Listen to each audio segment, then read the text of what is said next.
In this video, I will show how to find Word file location. So open your Microsoft Word, click on File, Info.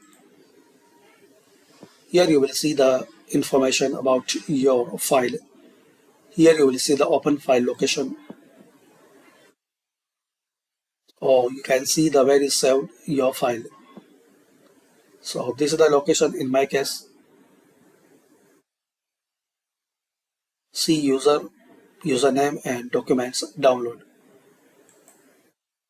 Copy the path from here, and also in the underneath properties you will see open file location appear here.